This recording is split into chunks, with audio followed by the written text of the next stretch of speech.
If you only have a day or two to see Istanbul, chances are you'll hit the classics. The top 10, I'll call them postcard activities. Hagia Sophia, the Blue Mosque, a stroll down Istiklal Caddesi Street all the way down to Taksim Square, climb Galata Tower maybe, though once is enough at $35 a pop, get lost in the Grand Bazaar, grab yourself one too many samples in the Egyptian Spice Bazaar, visit the stunning Topkapi Palace, go underground to explore the 336 columns of Basilica Cistern, and of course, indulge in the food.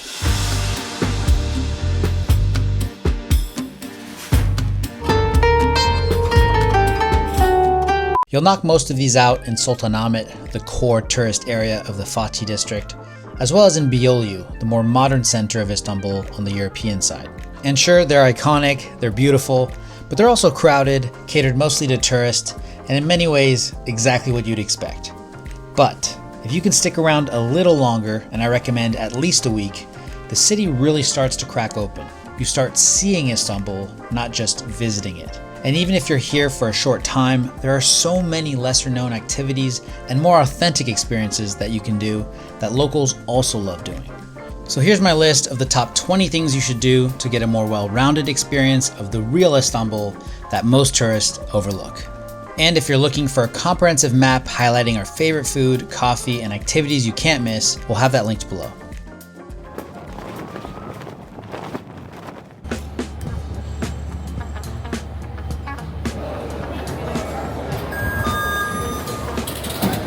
Take the ferry just to take the ferry. Besides the food, Istanbul's ferry system is our favorite thing about this city.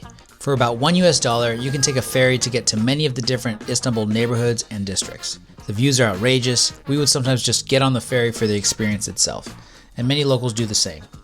There are 3 major ferry operators in the city. The municipally owned Şehir Hatları, which translates to City Lines, which operates traditional vapors, the privately operated Istanbul Deniz Otobüsleri, which translates to Istanbul Sea Buses, which operates high-speed urban and intercity services, and the privately owned Turyol, which operates mostly urban services. Taking a ferry between continents, especially in the early mornings or late evenings during sunset, is magical, and the city glows at golden hour. Visit ferry terminal library cafes. Another interesting thing locals did that we loved was hang out at one of the many different ferry terminal libraries and cafes. Yes, can you believe it? Their ferry terminals have their own subsidized library and cafe with reasonable prices and incredible views right on the waterfront. Something we never knew about, but were stoked when we discovered it. Everyone knows how hilly Istanbul can be, especially the Beyoğlu district on the European side. But what not everyone knows is that there's an epic shortcut that skips the big hill and takes you straight to Istiklal Caddesi Street. Alright, we are heading now to take the tunnel, which is the second oldest underground railway in the world. It's basically a 90-second ride on this funicular that'll take you from the bottom of Kadiköy all the way to Istiklal Street in Beyoğlu. So it's kind of like a shortcut to save you from that ginormous hill, which is honestly so clutch because on a day like today, I would be drenched by the time I would get to Istiklal. And it's very affordable, so it's a great way to save yourself that hill. Even exiting is steep. Yeah. This got us to the Istiklal Caddesi Street. Galata Tower is only like 400 meters away.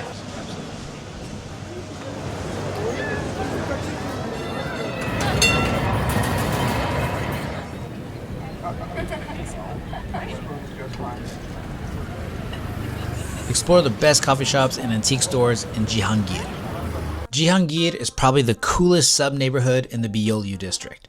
It's known for its cafes, antique stores, bohemian laid-back culture, an abundance of street cats. The only downside of this area is it's hilly AF. The streets are steep. Olivia's struggling, dude. Oh, listen, it's already a workout. This baby's like 17 pounds. So yeah, when you add hills, it's a lot. To get to the heart of it, I recommend typing in Birol Antique in Google Maps to get you there. Maybe pop into Juma to try jelbir, a popular breakfast dish that's delicious. But honestly, there are so many good spots to eat and drink, you can't go wrong. And like I said, when it comes to great coffee shops, Cihangir has them everywhere. Here's a list of our personal favorites.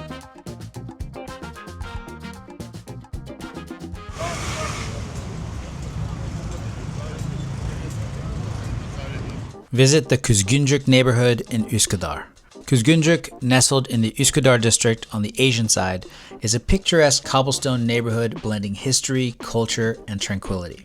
It has a very mellow, village-like, neighborhoody vibe. We stopped several times to grab some truly outstanding coffee and had what we thought was the best manta in the whole city, made by a very sweet older woman. Walk along their main street, İcadiye Street, and you'll find many artisan bakeries, cozy cafes, antique shops, and unique stores capturing that old world vibe. I also recommend taking a stroll along the Üsküdar coast walkway, especially during golden hour, where you can enjoy views of the Galata Tower across the water and get an up-close look of Maiden's Tower.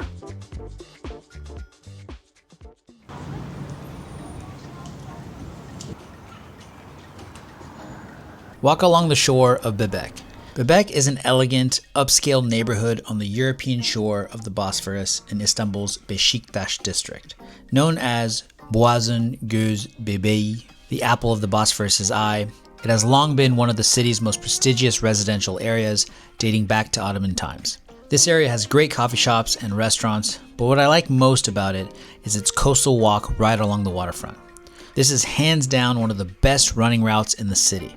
You can literally run all the way from Ortaköy Mosque to Bebek Park. And if you want to take a dip in the Bosphorus, this area in front of Bebek Park is literally the best place near the city center that's safe and protected from boats. From there, you can also walk south to a very charming area called Arnavutköy, which translates to Albanian village, or even head north to explore one of the many fortresses. They're absolutely stunning and another reminder of Istanbul's long history.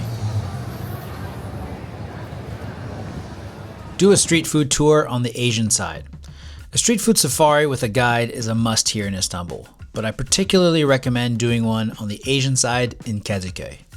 Having a local show you around can definitely give you valuable insider information that you wouldn't otherwise know, and also give you a good foundation to base yourself off of to explore on your own. Some top foods I 100% recommend you try are midye dolma. They're classic stuffed mussels that come either regular or spicy, and somehow taste even better when they feed it to you. Tantuni dürüm, stir-fried lamb, beef, or chicken served in these long, skinny, snorkel-shaped wraps. Lahmacun, one of our favorites, a delicious flatbread topped with minced meat, vegetables, and herbs. Pide looks like a boat-shaped pizza made with wheat-based dough and topped with cheese, tomatoes, and the meat of your choosing. Manta. This is a type of dumpling found a lot in Turkish cuisine, typically coated with a yogurt garlic sauce. So good. Turşu. Turks know how to mix an acid into their meals. These pickled vegetables are often offered alongside dishes. The famous and very strong Turkish coffee, served with finely ground coffee beans still in it that settle to the bottom. Do not consume that part. And of course, try baklava and so many of their other desserts. And if you're more independent and want to go at it solo, consider doing a self-guided route, which I will be also making a video on in the weeks to come. On a side note, for those looking for great shopping in Istanbul, Kadiköy, in my opinion, has the best shopping and the best prices in the city. And fun fact, Zara and H&M actually make a lot of their clothes here in Turkey.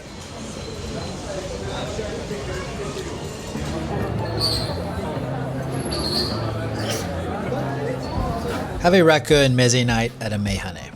Istanbul is synonymous with meyhane, a traditional local drink house that's the go-to spot to drink alcohol with meze. This is a must-do local experience. Long dinners with various small plates, sampler style, Turkish music, and the national spirit, rakı. It doesn't get any better than that. You can either go to a more traditional meze bar or a more modern, new wave meyhane. Most tourists commonly go to rooftop bars in Sultanahmet. Locals go to meyhanes. And don't forget to dilute your rakı to your preferred level. Have a Turkish breakfast experience, aka the Sultan Special, with locals. If you want to know what it feels like to eat like a sultan and experience all the gluttony and hedonism that comes with it, have an abundant Turkish breakfast called kahvaltı with some locals, and have them lead the way. I recommend going to either the charming Cihangir neighborhood that I just mentioned, or go to the main breakfast streets in Beşiktaş. Finish it off with a nice cup of Turkish coffee or chai. Get lost in Balat and Fener's colorful streets. One morning, we chose to take the ferry from Kadiköy to Fener. The journey took us about a half an hour, and the views, as always, were incredible from the ferry, as you get to go a bit deeper into the Golden Horn and go under Galata Bridge, as well as under Atatürk Bridge. It was nice to be able to get that unique macro view of Fener and Balat from the water before actually getting to visit it on foot. Known as the Jewish and Greek quarters of Istanbul, these neighborhoods give you a true window into Istanbul's layered past, from Byzantine to Jewish to Greek and Ottoman. Here you'll find lively cobbled streets, rainbow-colored Ottoman houses, probably what it's best known for, charming coffee shops, lots of vintage stores, antique stores, and small, tastefully curated boutiques. We sat down to enjoy the AC at a really good independent coffee shop called Coffee Department. This area of the city deserves at the very least its own afternoon to explore. We did notice as soon as we arrived that there were a lot of tour groups that come here. It can feel a bit Instagrammy. Stuff like this feels a bit tourist trappy to me, but the neighborhood itself and its buildings are very charming. And you can just explore it at your own pace and skip stuff like this. But it for sure has a good selection of restaurants and coffee shops to choose from. Here's where we stopped for lunch.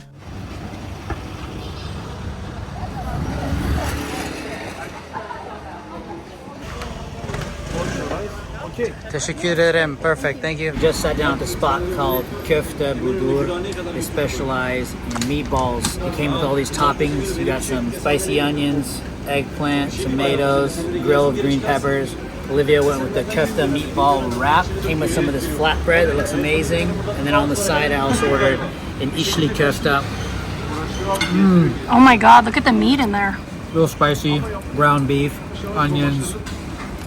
Perfectly crispy on the outside, oily, rich, delicious. Get a full-service, traditional Turkish barber experience. The most insane barber experience I've ever had was in Istanbul. It was a roller coaster of surprises. The actual haircut and shave took all of about 15 minutes, but what followed after was the real treat. Facial steam, exfoliation, ultrasonic, microdermabrasion, nose wax, flame ear hair removal. Yeah, that was a bit of a shocker. Face and hair masks, some kind of spray, some kind of aftershave, some shampoo action, head massage, face massage, neck massage, more head rubbing, that claw head massage tool that makes your toes curl, and the guy even gave me a back massage to finish it all off. I walked out feeling like I'd been reborn. Only in Istanbul, only at a Turkish barber. For the full experience, ask for a komple bakım, which means complete care, which will include cut, shave, wash, and aftercare.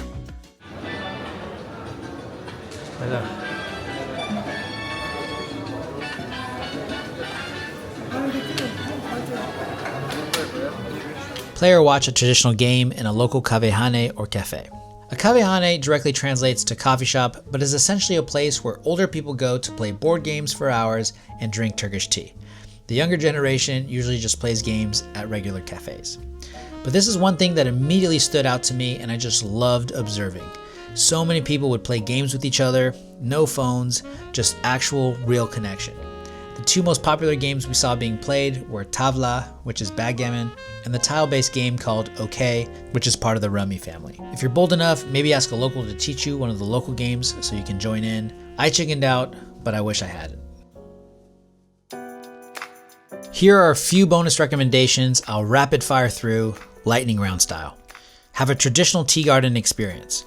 Chai is everything to Istanbulites and such a big part of everyday life. They seriously drink so many every day.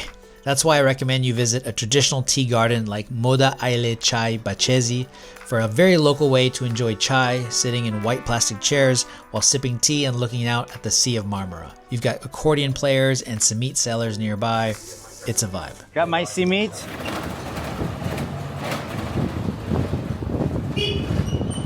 Book a weekday morning slot in a hammam for the most tranquil experience. When visiting Istanbul, I recommend you go to at least one hammam. This one was great, but probably not the most authentic, but it was the only one that allowed us to film. Don't forget to also check out the Arasta Bazaar, right behind the Blue Mosque. We have made it to Arasta Bazaar. It has a lot less people than the Grand Bazaar or Spice Bazaar, and the offering is overall better in my opinion. I recommend going to Jennifer's collection for the best selection of towels, blankets, and robes. And when you go to the Grand Bazaar, instead of sticking to the main corridors, ask shopkeepers or follow side alleys to discover some of the hidden courtyards. Type Zincirlikuhan in Google Maps to get directions to one of our favorites. Some have rooftop access and secret tea spots. Don't forget to visit the Istanbul Museum of Modern Art, the Dolmabahce Palace, and the Ortaköy Mosque. Walk up to Çamlıca Hill for a great viewpoint of the city. If you have more time, check out one of the Prince's Islands. Burgazada is the biggest one and swimming friendly, but can get busy. Kinalyada has narrow pebbled beaches lined with white wooden houses. And Heybeliada is the second biggest island and the one I was recommended the most by locals. If you do want to visit the underground Basilica Cistern, consider visiting it at night doing what's called the night shift experience for a surreal ambience with fewer crowds. The place takes on a haunting, magical feel after dark with lighting and music. I also recommend doing a quick vintage tram ride down Istiklal Caddesi Street, but I especially recommend doing it also at night. Rolling through the glowing chaos of Istiklal Street on the old nostalgic red tram is an iconic experience.